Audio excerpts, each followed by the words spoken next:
Hello dear viewers, here is a new video that I will please you on my channel Manhwa Compilation. I hope you like my story and how I told it to you. Unexpectedly, one fateful day, the world bore witness to a colossal rupture that birthed an ethereal azure essence, unfurling its enigmatic reach across the globe. Humanity christened it Mana, while a select few, exquisitely attuned to its influence, came to be known as the Awakened, gifted with unique powers. The tempestuous Mana storm abated that very night, yet the enigmatic fissure in the heavens endured. In due time, as people grew accustomed to the Awakened, Mana storms swept the world once more. However, this was no ordinary rift. It unveiled itself as something far more sinister, akin to a portal.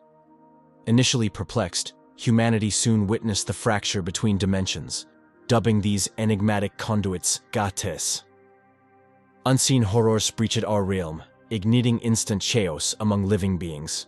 Governments proved powerless against these abominations, forcing peace-loving citizens into a desperado flight. In an instant, everything metamorphosed beyond recognition. The world as we knew it had endured a cataclysm, presenting an arduous path to restoration. Humanity's last recourse was to wage an all-out battle for survival and thwart the annihilation of our species. This individual had envisioned a transformed existence upon awakening. No more toil, no more hardship. He didn't seek adoration, power, or fear. His dreams were far from extravagant. He merely yearned not to be victimized or exploited, regardless of circumstances. Violence was not his chosen path.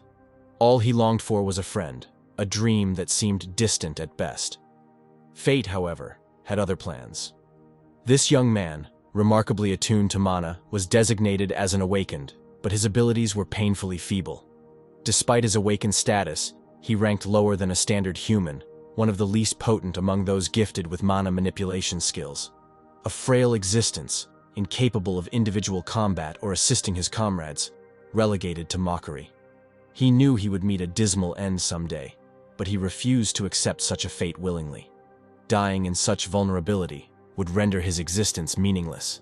Perhaps, he pondered, if he grew stronger, everything would change. No longer would he cower behind his allies or tremble at the sight of even the feeblest adversary. Striving to become the mightiest, even as a support, might reshape his life entirely. The system's voice chimed in, signaling the commencement of a new chapter. The mission had been accomplished. The prerequisites for becoming a player met. "Welcome, Player Shin," it proclaimed.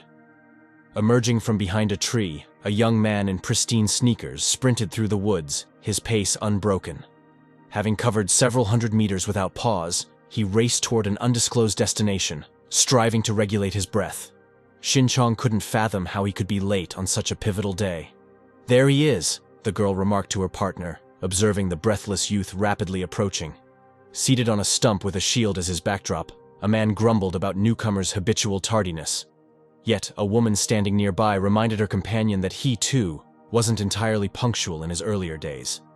This man, Lim Duan, was a C-rank hunter, specializing in defense as the mainstay tank of the Duan Guild.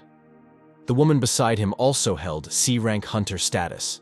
Kim Chim was a melee combatant, one of the guild's primary close-quarter fighters. The young man, who finally reached them, awkwardly apologized for his delay.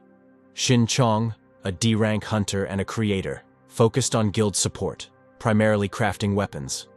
Lim, rising from the stump, playfully chided the boy, asserting that he wasn't excessively late. After patting Shin on the back, the girls urged everyone to proceed, where Hyen and Toyen awaited. The young man pondered, realizing that 3 months had elapsed since he joined the guild. This marked his maiden dungeon expedition, and he had been tardy. Regardless, he understood that he needed to pull himself together. In this initial dungeon, he played the role of dungeon supporter, aiming to demonstrate his value. Within the depths of the dungeon, the masked figure decided to inquire about the young man's experience. Mantoan, the assassin and part-time leader of the Duan Guild, asked if this was his first raid. Meeting his gaze, Shin Chong affirmed it, explaining that this was his inaugural expedition as a supporter, though he had occasionally assisted in dungeons previously. Toyen then offered guidance. Supporters, in contrast to fighters, refrained from combat and maintained a strategic position. Venture too close, and they risked entering a skirmish. Stand too far, and allies couldn't shield them. The key was to sustain an optimal distance. Shin Chong, as a creator, needed to maintain that distance and craft daggers when signaled by the guild leader. It seemed simple, Toyin mused, observing the slightly anxious boy. In response, the young man inquired whether he needed to craft weapons other than daggers.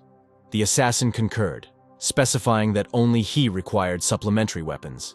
He also noted that this dungeon was relatively uncomplicated for Shin first time, and advised him not to overexert himself. In the midst of their discussion, C-rank mage Li Haiyan urged his companions to halt momentarily. He detected an overwhelming surge of mana nearby, indicating the presence of a formidable monster.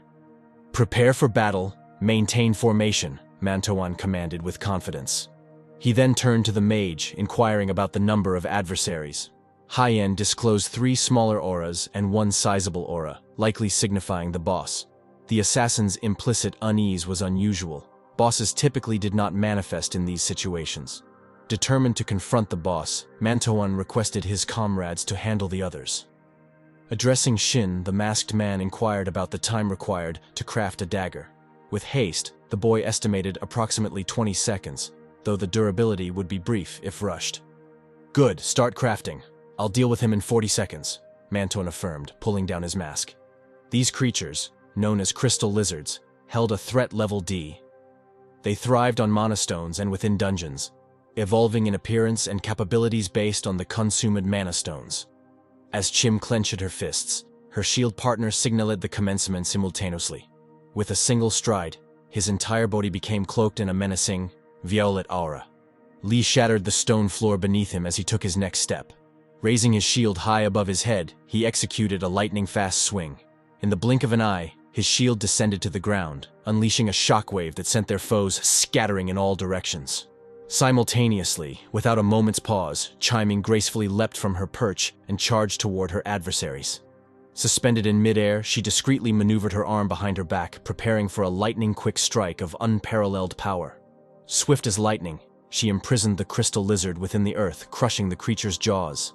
With the enemy vanquished, Chiming propelled herself away from the lifeless body with a graceful somersault, leaving a fallen monster in her wake. However, as she pivoted to face her surroundings, Chim discerned that the 2 crystal lizards had swiftly recovered from Lim's stunning attack. Recognizing their unexpectedly rapid revival, she urgently alerted her companions to the imminent threat. Lim, positioning his shield defensively, covered Haiyan and inquired about his magical capabilities. The mage explained that his preparations were nearly complete, extending his hand forward. Haiyan, roaring with fury, conjured a brilliant flame from his palm. In an instant, a barrage of fireballs erupted from his partner's shield, hurtling toward their adversaries. After a series of blinding detonations, the dungeon was engulfed in crimson flames, incinerating everything in their path. With the adversaries vanquished, Lim suggested that Haiyan go to the aid of the others. Shin Changsun, who had been observing, noted the impressive coordination of their comrades' attack and remarked, "Is this truly how a guild battles?" When Toyan inquired about his weapons, he received the assurance that everything was nearly prepared. Indeed, now is not the time for distractions. We must stay focused. Shinchong utilized his F-rank creator ability to craft weapons, an essential creator skill that harnesses the user's mana to craft items, with the quality and durability dependent on their mana. After a brief period, he completed the weapon and promptly hurled a dagger toward Toyan. Without missing a beat, the guild leader effortlessly caught the blade in his hand.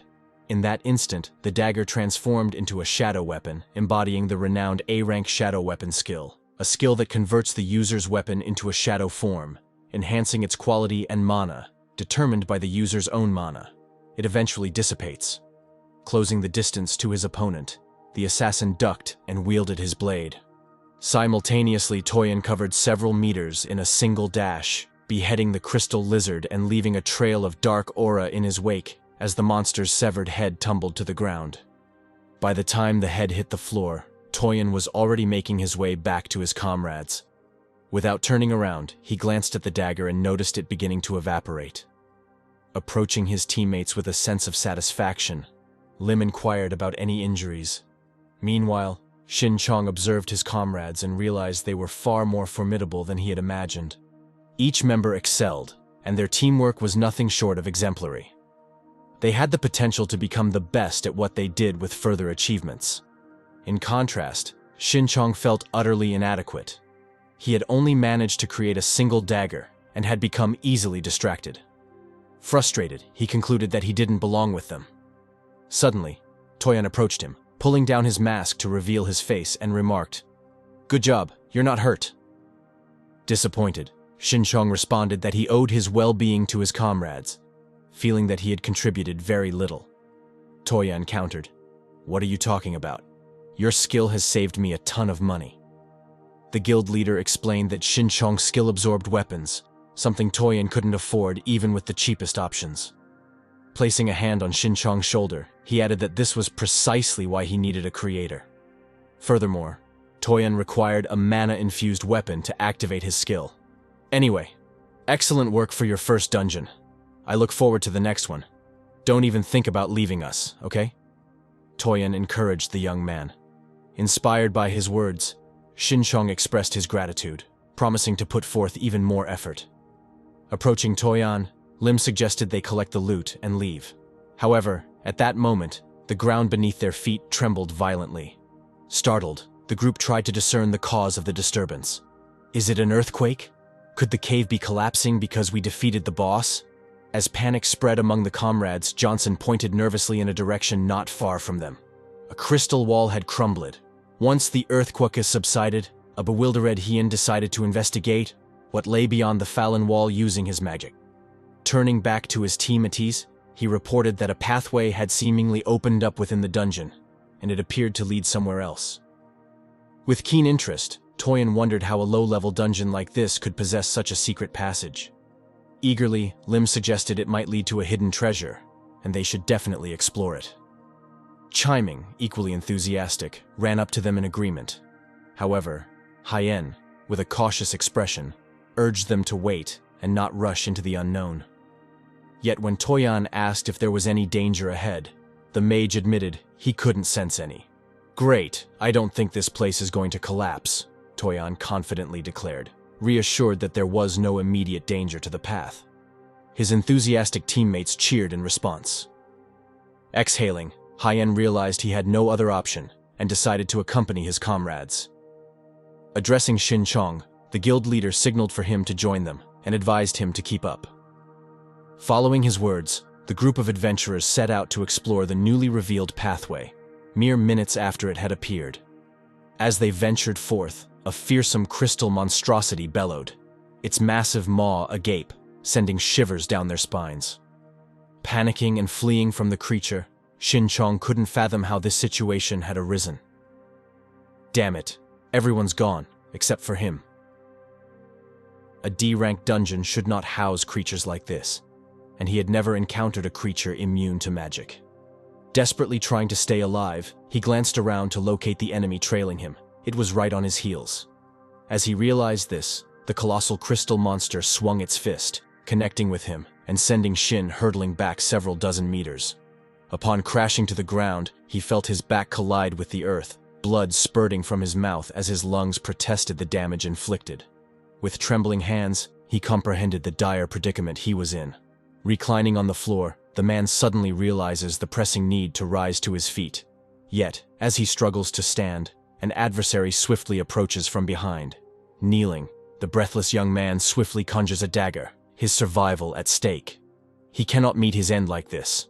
Though this blade materialized in a mere heartbeat, its brief existence suffices to strike true. It's his final opportunity. Howling in desperation, Shin Chong hurls his dagger towards his foe with all his might. Alas, as anticipated, this blade proves utterly futile. Upon striking the monster's body, it simply rebounds and collides with the cave wall. Unperturbed, the creature once more readies its fist, poised to deliver a devastating blow to the youth. A cataclysmic explosion erupts moments later, sending shrapnel and smoke billowing upward. In the wake of the monster's strike, the floor shatters into fragments, causing Shin Chong to plummet within the collapsing radius. After a considerable descent, he plunges into water. Exhausted to his limits, he begins to sink. So, This is it. A powerless main deck support who can't even wield basic abilities like healing. He'd finally found the guild that needed him, only to be abandoned. How cruel. Shin Shang believes someone else could have achieved more had he not awakened. Things might have unfolded differently. Nevertheless, it's merely a pipe dream. This is the system's voice. You've opened a stream. The mission is complete. You've fulfilled all the conditions to become a player. Welcome, player Shin Shang. Suddenly, a system window materializes in front of the dying man's face. It notifies the youth of a new reward available to him and inquires if he wishes to explore it. Gazing vacantly at the enigmatic window, Shin Chong is befuddled by the situation. A player?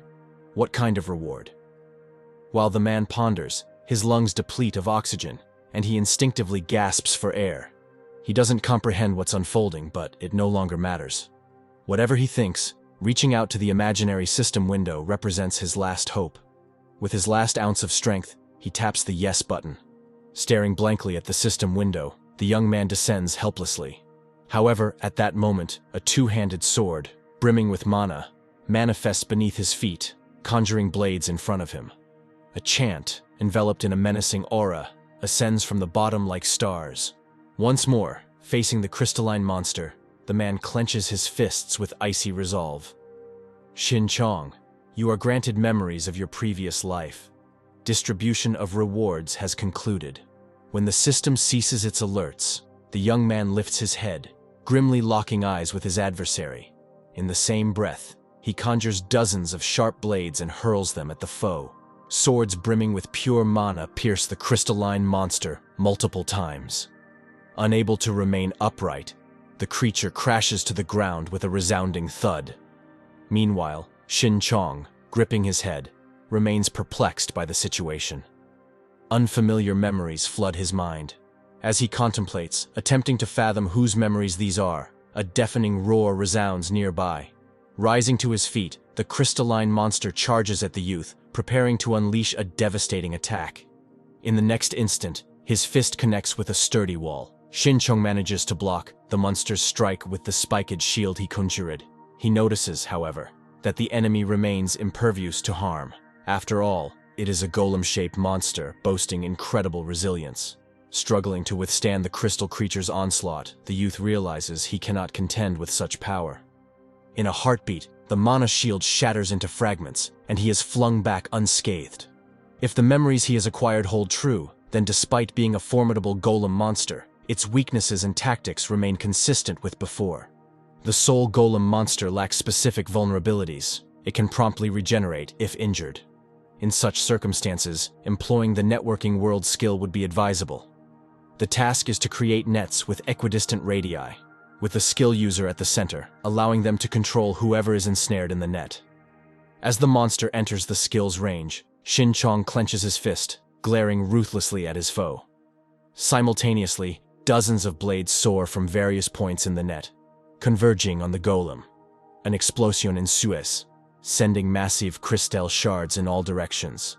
When the smoke dissipates, Shin Chong witnesses the golem-shaped monster before him disintegrating. Approaching the corpse, the young man breathes a sigh of relief. He used to regard this net world as merely an auxiliary skill for crafting items more swiftly. It appears that the skill's efficacy has grown. Furthermore, it can now be employed for offensive purposes. Abruptly, the system alerts Shin Chong that the boss has been vanquished. As the system window appears before him, he contemplates whether he can access information about the dungeon's monsters. Just as an unfamiliar purple energy starts coalescing from the golem's form, the system notifies him that the passive skill, Magic Absorption, has been activated. There's an astonishing magical energy emanating from this entity. What could it be absorbing this peculiar energy? Shin Chong decides to unravel the mystery of the past few minutes. Memories from his prior life. He may not fully grasp the concept of this previous life, but he is certain these memories are his own. The individual he remembers is undoubtedly him, or rather, another version of himself, a few years into the future. In that future, the world had fallen into chaos. Unthinkable horrors unfolded. Shin Chong carries all these memories, but even though it's a future, it may not be the same world he presently inhabits. much of what he's just learned doesn't align with actual events. Even the status screen before him didn't exist in his previous life, indicating one thing: Shin-chong has genuinely become a player. The term player applies to a select few who have awakened. Based on many of Shin-chong memories, players do not yet exist at this juncture, about 2 years from the current events. In an alternate reality, a small number of awakened individuals were chosen to become players. A blue screen appeared, visible only to a select few, and Shin-chong was among them. In the distant future, an enigmatic entity known as the System emerged, initially sounding like a mere jest. Its revelation sent shockwaves through those who had awakened. However, the System wasn't just a gift bestowed upon players. It came bearing diverse rewards for each individual, such as newfound strength and abilities that surpassed their previous limitations, seemingly appearing out of thin air. These blessings catapulted the players ahead of their awakened counterparts. All credit for the Duan Guild's ascent to the ranks of the elite guilds could be attributed to Toyan, the guild leader who also happened to be the chosen one. This transformation, though unrelated to the boy named Shin-chong, served as his motivation to contribute to the flourishing guild. He dedicated himself to honing his skills through the system's interface, steadily amassing knowledge and abilities. When he first learned of the system, he anticipated great convenience, and it indeed delivered. Intriguingly, the skills and experiences he acquired seemed to transcend his past life, with the passive magic absorption skill being a standout, something previously unheard of among players. According to the description, exceeding a magic collection limit promised additional rewards, raising questions about who these rewards were intended for. And the skill's connection to infected mana left Shin-chong pondering. However, it wasn't the right time for contemplation as he approached the fallen members of the Duan Guild, a solemn duty he felt compelled to fulfill. Hours later, within the confines of the Hunter Association headquarters, a man lowered the blinds and gazed onto the street, prompting a nearby girl to question their decision to allow the young survivor to return home. Perplexed, he inquired about her concerns. She pointed out the peculiarity of the situation. A small guild had ventured into an unknown dungeon, resulting in 4 casualties, yet the sole survivor was a low-ranked support player. As the man with a tie considered the boy outside, the girl further emphasized that it wasn't the typical scenario where one person escaped while others fought. This survivor had not only tended to the fallen, but also delivered their bodies to the association. Unfortunately, the dungeon's gate had already vanished, leaving them with no additional clues. Expressing her unease, the girl earned a reprimand from her colleague, who urged her to focus on the facts. He reminded her that this wasn't a civil case, emphasizing the importance of waiting for evidence rather than speculation. Still grappling with her emotions, the girl struggled to respond, leading her colleague to inquire if she had any objections, and noting that such cases were not uncommon, displaying a stack of documents as evidence. The man with the tie suggested calling the boy in for further investigation, and retreated to his office, where he contemplated the file in his hands. He recalled the name Shin-chong, but sensed an abnormality in the case. While the situation was comprehensible, the boy's calm demeanor during the interrogation struck him as odd. Witnessing a traumatic event in a dungeon without prior experience should have elicited panic, yet the boy provided clear explanations. It could be a personality trait, but the investigator couldn't shake the feeling that something was awry. Sighing in frustration, he resolved to scrutinize the case more thoroughly. Elsewhere, Shin-chong strolled down the street, engrossed in thought, his gaze fixed on his phone. Something didn't add up. An unidentified gate. There was no recollection of this dungeon from his past life. What perplexed him further was that all guild members had seen the stamped gate request form from the Hunter Association. However, the association claimed that all deceased Duan Guild members were registered as casualties in an unidentified dungeon. This pointed to either someone impersonating the association and deceiving the guild, or the association itself being implicated. Yet, what weighed most on Shin-chong's mind was that this situation might not be exclusive to the Duan Guild, as investigator Ator had implied. The disappearance of individuals in unidentified gates had become a recurring issue. Although he lacked the full context, news about it dominated guild discussions. They harbored players like guild leader Moon Toyan, and budding heroes in the making, individuals targeted for elimination, Consequently, Shin-chong needed to discreetly harness his abilities. As the sole survivor of an unresolved case, behaving suspiciously could draw unwanted attention. With approximately 2 years before his initial player selection, he couldn't afford delays. It was time to unlock and cultivate all his skills, striving to develop swiftly without attracting undue notice. Amid his contemplation, something intriguing caught Shin-chong's eye. Exclaiming with newfound determination, he extended his finger towards the system interface. A year had passed since the events deep within the forest. The sounds of intense combat echoed, with a blonde swordsman clashing ferociously. His blade met an opponent's block, resulting in the immediate cracking of his blunted weapon. Simultaneously, the steel sword of a green-jacketed hunter broke in two. The blonde warrior, in dismay over his shattered weapon, faced a forceful strike from his adversary's mace, which he managed to block successfully with his hands, escaping severe injury. However, the impact sent him flying several meters away. Swiftly, he improvised, utilizing the blade fragment as a means to slow down.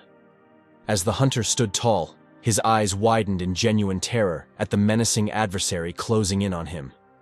Meanwhile, the monstrous foe leaped into the air with lightning speed, his mace poised menacingly behind him. When the creature landed where the blonde man had been moments before, it was accompanied by a deafening crash. The frightened youth had already leaped backward to a safer distance, his gaze locked in fearful fascination on the approaching behemoth. The panting hunter, clutching his shattered sword, painstakingly retreated toward his companions.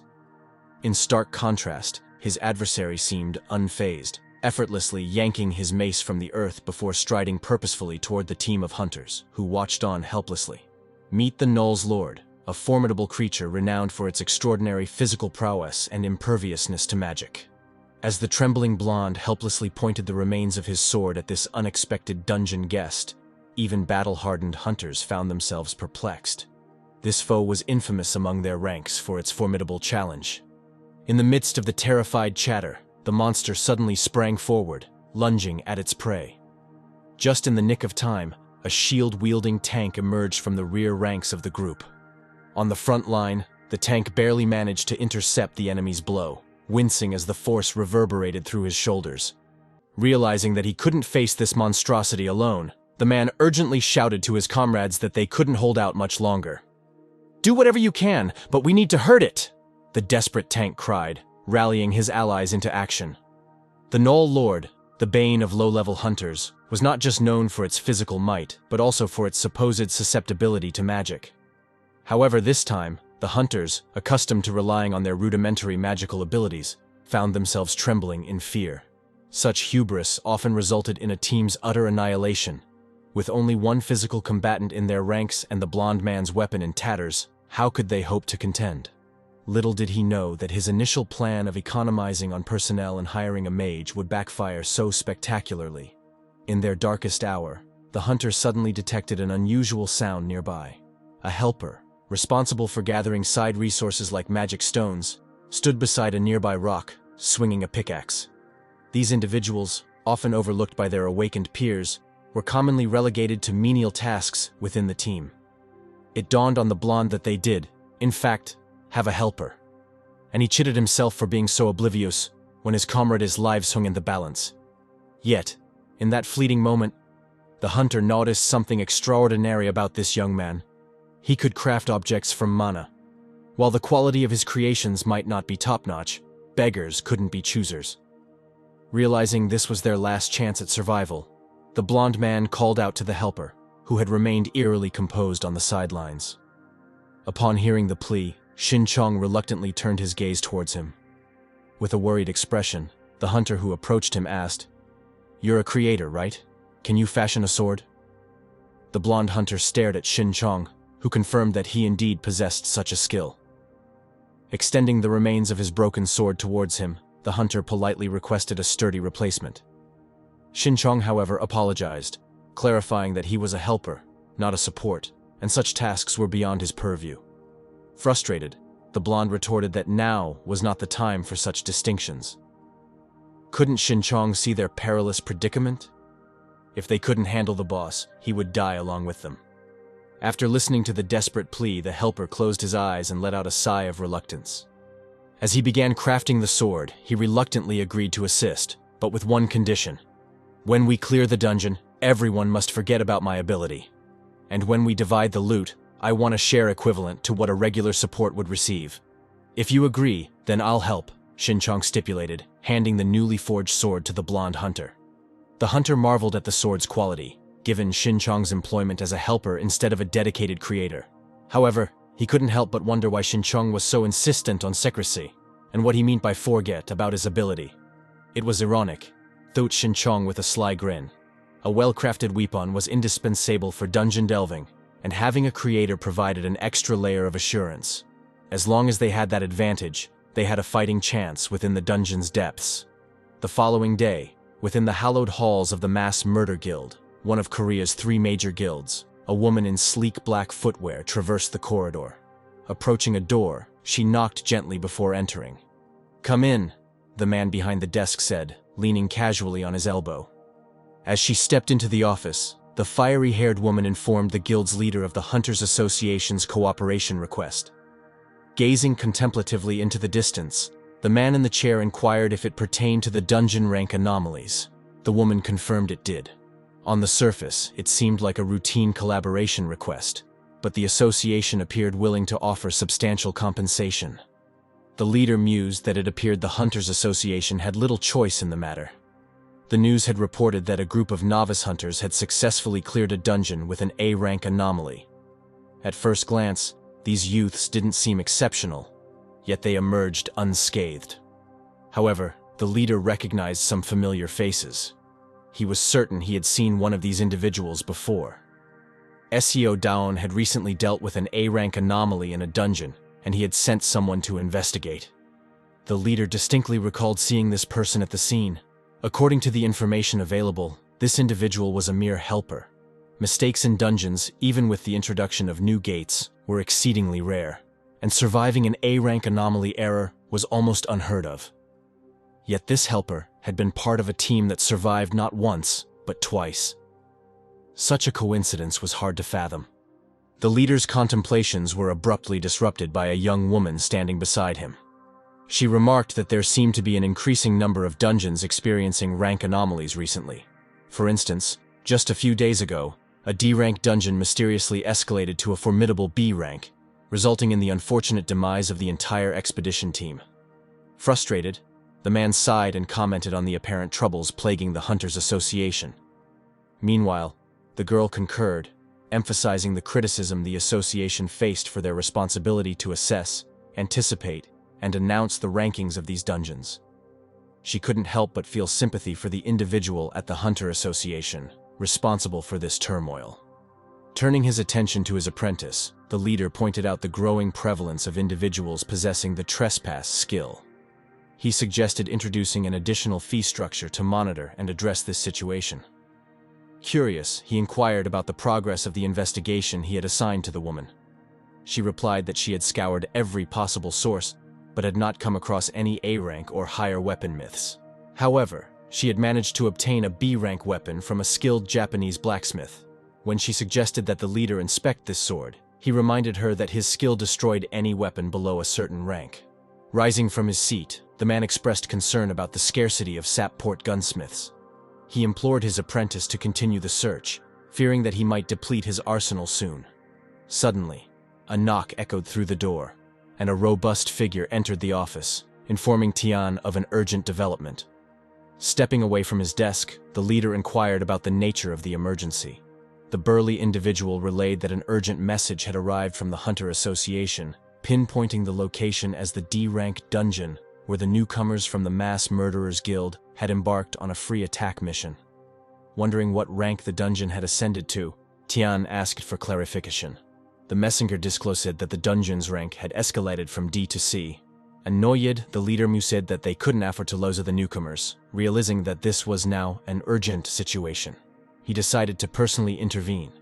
A swarm of reporters had already converged at the scene of the sealed gate, attracting a crowd of curious onlookers. From the crowd, someone suddenly exclaimed, "This is the Mass Murder Guild."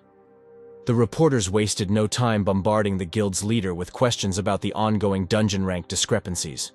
Someone even mentioned rumors of a cooperation proposal from the Hunters Association to the Massacre Guild. Meanwhile, concerns arose about whether Tian had arrived in person due to the presence of his guild members inside. Approaching the leader, who had thus far ignored the press, a bespectacled woman expressed gratitude for his unexpected presence. She hadn't anticipated guild leader Yun Tian personally attending the scene. When questioned about the situation inside the dungeon, the woman informed him that the assault team that had entered consisted of 6 hunters, 2 sap ports, and 1 helper. They were all overqualified, but the dungeon had now escalated to an S rank. Gazing at the sealed gate with trepidation, the guild leader asked how long the team had been inside. The woman revealed that they had crossed the portal boundary approximately 2 hours ago. 2 agonizing hours, Dean muttered, uncertain about the fate of the team, but determined to do his utmost. Eventually, the leader, accompanied by a red-haired girl, approached the gate. Stopping just short of the portal, he gently placed a leather case on the ground and extended his hand to his apprentice. Simultaneously, she delved into her purse, retrieving an item. "Behold, a B-ranked support class space opener," she announced. She was the secretary of the Mass Murder Guild and possessed the unique ability to create subspaces in enclosed environments. She handed a katana from her bag to the guild leader. Taking the sword, Yanin raised it to his face, causing it to burst into brilliant flames due to his trespassing skill. With a swift swing, he drew the fiery blade across the entire gate's diameter.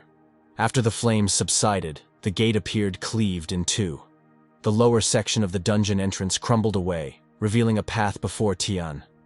It was a skill that forcefully penetrated solid structures, including the gate, but only affected the user when traversing dimensions. Moreover, not all swords could withstand the power of this extraordinary skill. When the broken katana was returned to her, Hisu advised him to exercise caution. "Excellent," responded Tian as he picked up the suitcase and passed through the fractured gate's border.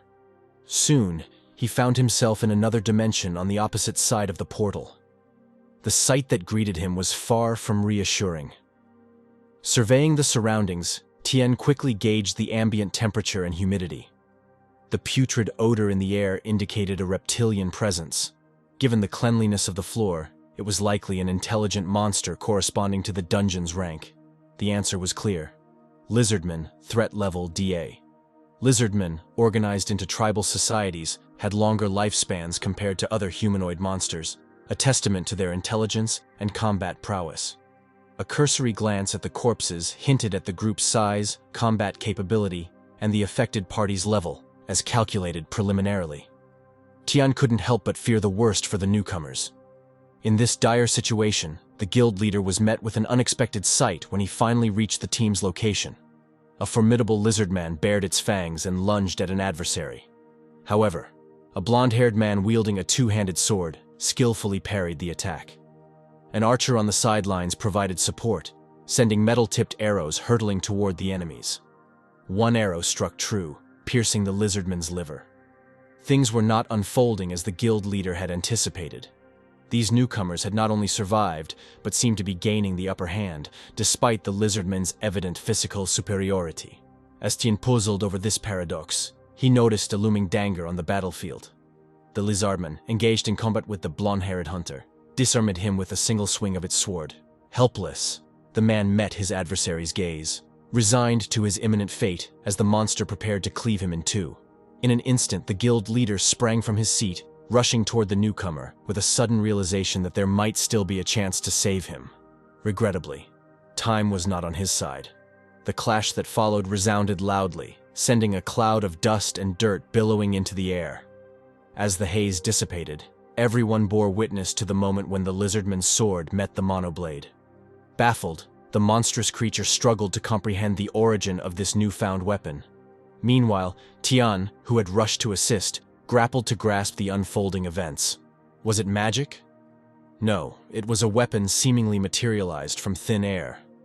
But who was the enigmatic creator of this sword? At that very moment, their eyes locked. Here stood the very individual whom Yun Tian, the leader of the notorious Mass Murder Guild, had been searching for. This person was undoubtedly the most formidable ally in the world. Counting to 9, Xin Chong cast a suspicious glance at the man standing opposite him. The young man pointed towards the stranger and, when questioned about this oddity, retorted with an explanation, vividly recalling the appearance of the number 9. Tian, perplexed, inquired about the stranger's intentions. Simultaneously on the battlefield, a crimson lizardman forcefully struck one of the newcomers with its sword, propelling the gray-haired swordsman straight into the path of the mage, who crashed unceremoniously onto the ground. The monster, preparing for another strike, was noticed by the guild leader. Without hesitation, he leaped into action, leaving Xin Chong behind.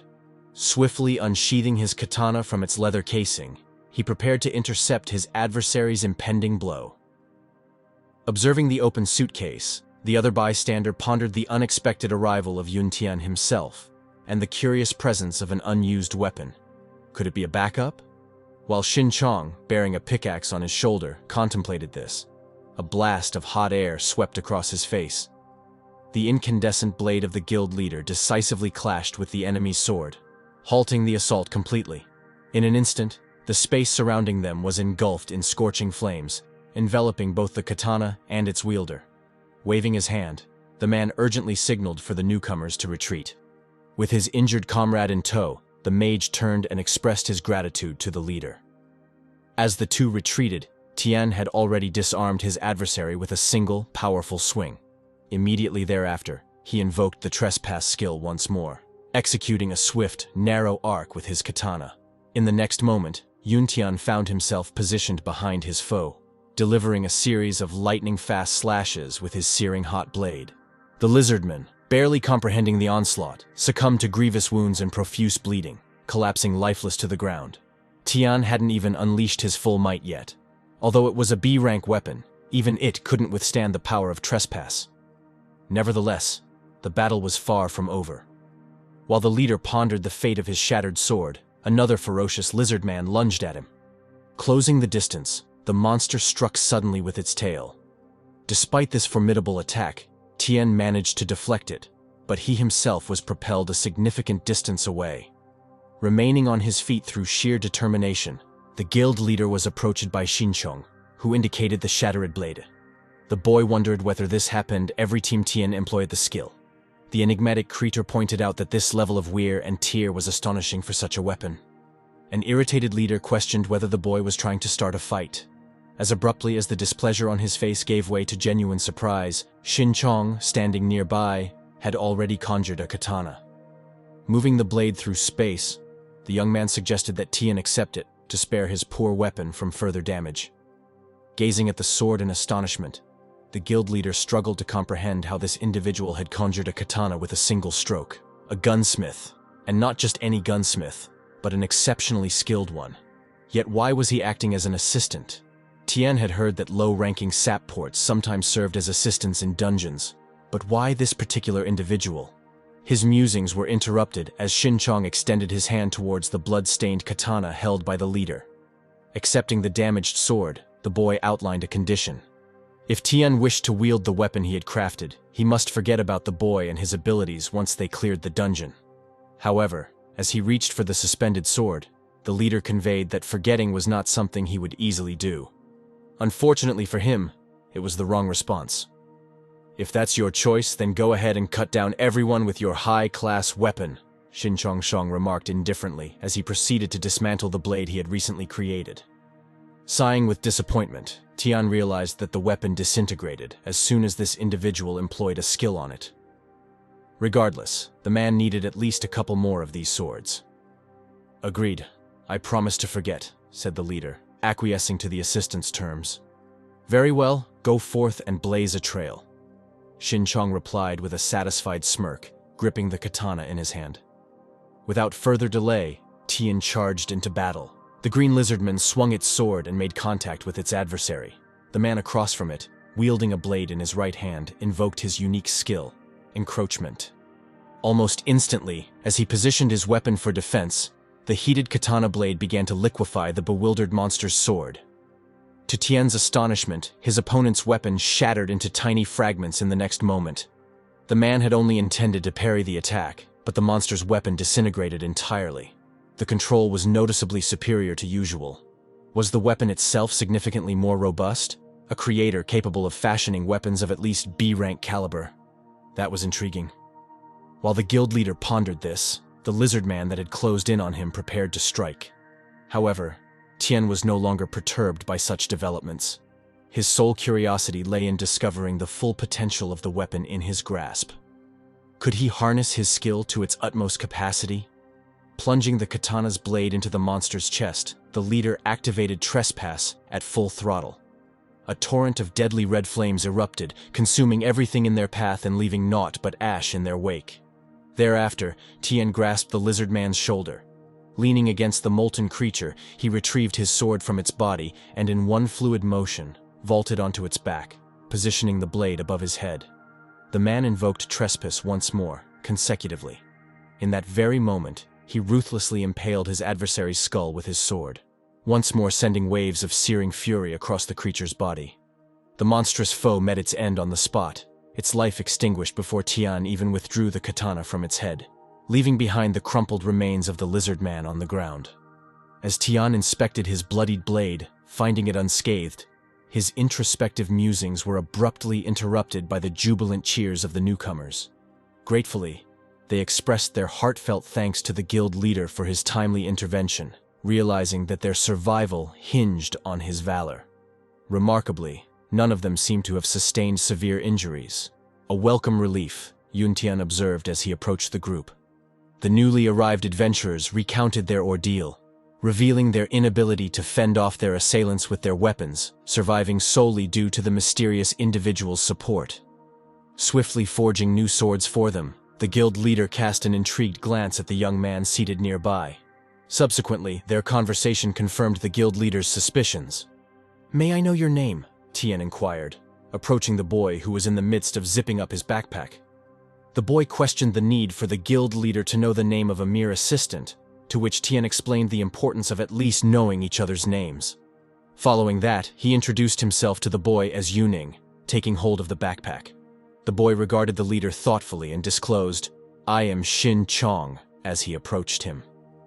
Turning to the blonde-haired swordsman standing behind Tian, Xin Chong indicated that he would leave the mana stones at the entrance. Yet, when the leader laid a hand on the young man's shoulder and requested him to wait, Yuntian proposed that the boy leave his belongings behind and accompany him to confront the dungeon boss. As the guild leader swiftly relieved Xin Chong of his bags, the young man reminded him of his subordinate status. Arranging the backpacks containing mana stones next to the blonde-haired hunter, the leader elaborated that they had uncovered a glitch within this dungeon. Failing to defeat the boss would condemn everyone, regardless of their role. However, when the boy pointed out Tian's ability to single-handedly conquer the boss, the leader reminded him of the fragility of the weapon created specifically for him. "My weapon is unbreakable," Xin Chong asserted confidently. In response, Tian clarified that it was the boy's assumption that they were currently in a bugged dungeon. The creatures here, including the boss, were anything but ordinary lizardmen, warranting extra caution. Recognizing that there was no evading the situation, Xin Chong sighed unhappily. "All right," the young man agreed, leaving the bags on the ground.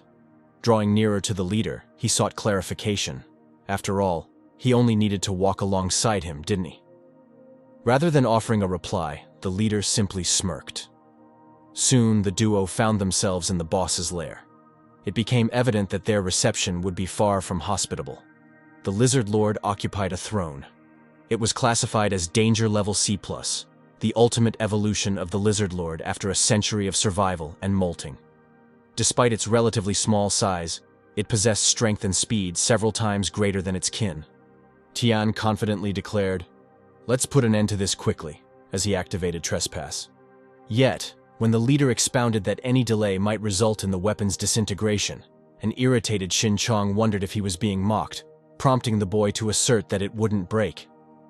In the absence of belief from the guild leader, the inevitable testing became imminent. The moment the two men appeared at the room's entrance, the Lizard Lord raised its spear, pointing it menacingly at the uninvited intruders.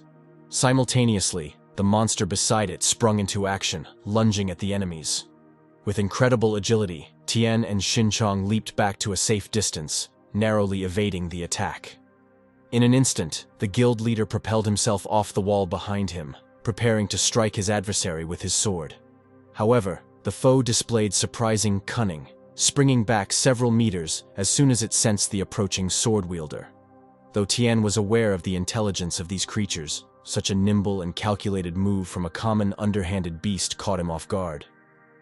Regardless of the enemy's strength, he remained resolute and charged towards it, ready for another strike. This time, the enemy found itself trapped in a corner with no room for retreat. Suddenly, another lizard lord emerged from behind the underhanded beast, wielding a long spear hidden behind its back. In an instant, the two weapons clashed with a resounding clang, thwarting Tian's attack. The monster pushed him away and then, out of sheer momentum, retreated even farther. Seated on the back of its beast, the lizard lord took hold of the reins and unleashed a stream of fire from the enormous riding creature's mouth, followed by a deafening roar. As Tian thrust his katana forward to block the assault, he noticed a peculiar blue glow before him. A massive shield materialized, shielding him from the fiery onslaught. To his satisfaction, it was Xin Chong, standing confidently behind him, who had conjured this protective barrier. When the riding monster lunged at him once more, the guild leader promptly moved towards his helper. He asked the boy if he wasn't merely an armor maker. The boy elucidated that, under certain circumstances, a shield could also be a weapon. "Once we escape from here, Xin Chong, I have many questions for you," Yun Tian remarked with a gratified smile as he activated Trespass. In the blink of an eye, he catapulted himself out of his seat, breaking the sound barrier. Despite the incredible speed, the lizard lord remained unfazed. Suddenly, the tip of its spear transformed into a long metal chain, hurtling toward the blazing katana. The chain swiftly ensnared the weapon, and the monster pulled on the hilt in an attempt to wrest the sword from Tian's grasp. Instead of relinquishing his sword, the guild leader seized the opportunity and charged towards his adversary. "Enough with the theatrics, let's fight," Xin Chongshong irritably muttered, extending his arm forward. When another katana materialized in Tian's other hand, he playfully inquired of the boy, "Didn't you want to test this sword?" Upon hearing these words, Xin Chong advised against referring to his blades as if they were pets. In the blink of an eye, the guild leader catapulted towards the monstrous scribe, delivering a devastating blow with a single, swift swing of his katana blade. Without hesitation, he hurled one of his dual swords at the sinister beast's lizard-like lord perched upon its back. Despite the lord's nimble evasion, the attack narrowly missed inflicting harm. Yet, its fate had already been sealed. Tian, anticipating his adversary's every move, closed in rapidly. His foot connected with a powerful strike to the enemy's chest, sending the spear tumbling from their grasp. Meanwhile, the fallen monster struggled to rise to its feet. In a single leap, the guild leader closed the distance, katana poised behind him. In a sweeping motion, he unleashed the trespass skill, conjuring a blazing fire attack. The sword severed the lizard lord's arm. Despite the severed limb, the creature remained defiant, seeking an escape from its dire predicament. Suddenly, a lone armorer caught the lord's attention nearby. Recognizing this as his last chance, the lizard lord hastily retrieved his spear from the ground and charged toward the young man. However, when the spear tip neared the boy's neck, it met an unexpected barrier. "Who dares to aim a weapon at me?" Xin Chong declared, his terrifying aura suppressing the lord's confidence. While the bewildered monster pondered the barrier before it, an enraged Tian approached from behind, readying the trespass skill. Meanwhile, outside the dungeon, a crowd of reporters and onlookers observed the situation. Suddenly, the locked gate's color transitioned from red to blue. The gate was finally opening. Had they truly succeeded in clearing the dungeon? Simultaneously, members of the Mass Murder Guild emerged from the portal. A reporter immediately approached the guild's leader, Yun Tian, inquiring about their dungeon expedition and whether they had vanquished the boss. Hisu, approaching shortly after, asked about the leader's well-being. Upon hearing that he was unharmed, the new arrivals expressed their gratitude, acknowledging that they might not have survived without Yun Tian's intervention. Xin Chong approached his blonde comrade and handed him a bag of monastones, explaining that he had already received his payment and had to leave. The hunter accepted the bag and thanked him for a job well done, parting ways without delay. He disappeared into the horizon, leaving behind the press surrounding Tian, who held out a microphone. One of the reporters assumed that clearing the dungeon had been easy for the mass murder guild leader. However, when the man turned to address them, he emphasized that the reality was far from what people imagined. He hadn't acted alone. As a surprise, Tian scanned the crowd for the mysterious youth. His comrades informed the press that the entire team had fought valiantly, with the guild leader taking charge. Indeed, their weapons had all broken, and the newcomers couldn't help but wonder how their plight might have unfolded without Yun Tian's timely arrival. Grasping one of the newcomers' shoulders, Tian asked what they meant. The weapon was crafted by someone who had saved them all, and they owed their survival to him. Confused, the subordinate asked whom the leader referred to. The sap porter who was there is an assistant weapons master, Tian reminded them, maintaining his grip. To his surprise, the puzzled newcomer inquired about which armorer he meant, casting uneasy glances at his companions. The archer standing beside him added that she hadn't witnessed such abilities. When Tian asked if they hadn't seen the boy creating weapons, all of them responded with confusion, claiming they didn't understand. Perhaps they were referring to the pickaxe, but wait, even that didn't belong to the helper. He had one but seemed to have lost it. Fortunately, he had managed to gather all the Mona stones. While the newcomers discussed this, Yun Tian looked at them in astonishment. What had transpired? This young man had clearly forged weapons before their eyes, yet they appeared to have forgotten. Suddenly, the leader recalled the moment when the boy created a katana and urged him to forget everything about his abilities. What in the world? How did he employ an A rank or higher skill? After noticing their leader's peculiar behavior, a burly man and a red-haired girl approached him, seeking an explanation. In an abrupt motion, Tian turned and handed a leather case to the man standing behind him. Simultaneously, he took off from his seat, darting away with remarkable speed, leaving his subordinates behind. The two men stared at each other in bewilderment, struggling to comprehend their leader's sudden actions. Meanwhile, Yun Tian continued his rapid sprint. Where had he gone? Had he already vanished? How could he elude everyone's sight so swiftly? As he realized that finding him would be futile, the guild leader came to a halt. Just a few buildings away, a hidden Shinchong watched from behind a wall. Yun Tian had overlooked him. Why had everyone seemingly forgotten the boy's abilities? While the man's memory remained intact, the boy continued to conceal his powers. These were the questions that the mass murder guild leader would need to unravel in the near future. Meanwhile, he was joined by a bewildered thug and a red-haired girl who had caught up to him, asking what had transpired. "Hesu, right now, I need to find someone," he replied.